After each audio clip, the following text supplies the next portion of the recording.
আমি কোনো পরকীয়া করি না, সো আমি এটা নিয়ে বলতে পারবো না। Thank you.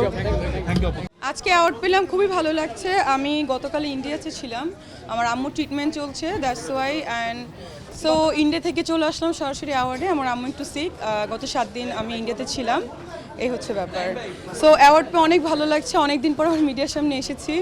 আমি নিজেও একটু সিক ছিলাম, আর আসলে এবারে রোজাটা আমার জন্য অতটা ভালো লাগছে না, বিকজ আমার বাবা নেই।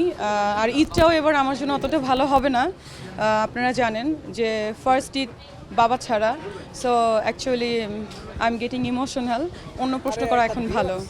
বাবাকে ছাড়া এবার প্রথম ঈদ, আমি তো আবার বললাম যে আই এম গেটিং ইমোশনাল, এটা আসলে বলতে চাচ্ছি না। তো এটাই ফার্স্ট টাইম যে বাবাকে ছাড়া ঈদ।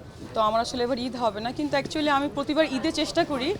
ক্লোজ আপে এখন আছে জিঙ্ক ফ্রেশ টেকনোলজি, যা জীবাণুর সাথে লড়াই করে দেয় সতেজ নিঃশ্বাস 18 ঘন্টা পর্যন্ত। হ্যাঁ, আমি বলি রোজার মাসে আরাবিয়ান ড্রেস, বিকজ আমার মনে হয়েছে যে এরকম একটা চুপ থেকে উচিত, রোজার মাস চলছে।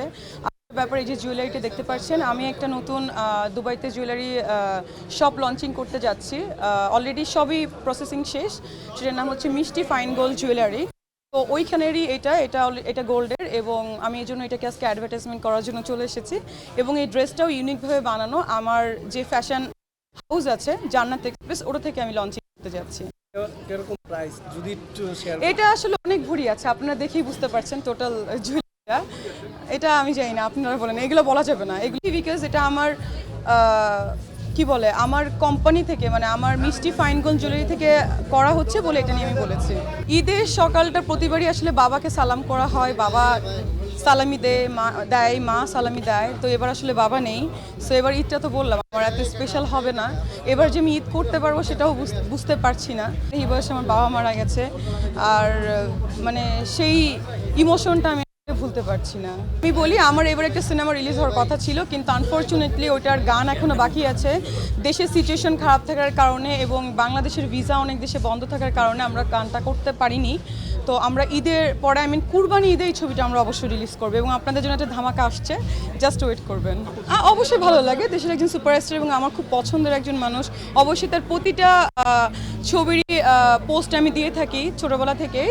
সো আমার খুব ভালো লাগে, মানে ওনার নামের সঙ্গে জড়ালে, এবং অবশ্যই ওনার সঙ্গে একটা গুড আন্ডারস্ট্যান্ডিং আছে, ভালো রিলেশন আছে, দ্যাটস ইট। হ্যাঁ, সে অলরেডি ইন্ডিয়াতে আছে, ডাবিংয়ের জন্য গেছে। সত্য মিথ্যা বলা যাবে না, আমি কোনো কিছু বলতে চাই না। Thank you. এই শাকিব খানকে নিয়ে আর কোনো প্রশ্ন করেন না প্লিজ, কারণ সবাই এক কথা বলে আমি শাকিব খানকে নিয়ে ভাইরাল হতে চাই, বাট অ্যাকচুয়ালি এটা না, আমি আমাকে নিয়েই থাকতে চাই। আমি সালামি নিতেও পছন্দ করি, দিতেও পছন্দ করি, কিন্তু যারা আমাকে সালামি দেয় তারা 1 লাখ টাকা সালামি আমাকে সবসময় দেয়। আমি আসলে সুইসাইডে বিশ্বাসী না, কারণ সুইসাইড করা একেবারে বোকামি। আর যদি বাচ্চা থাকে, আমার মনে হয় একটা মার জন্য একটা বাচ্চা সবচেয়ে বেশি ইম্পর্ট্যান্ট। তো আমার মনে হয় এখানে ব্যাপারটা ওরকম ভালো হয়নি। আমি মনে করব তার স্ত্রী অনেক সেলফিশ, সেজন্য সে মারা গেছে। যতই আমরা ইমোশনাল হই, বাচ্চা অনেক ইম্পর্টেন্ট। সো এটাই বলবো। Thank you.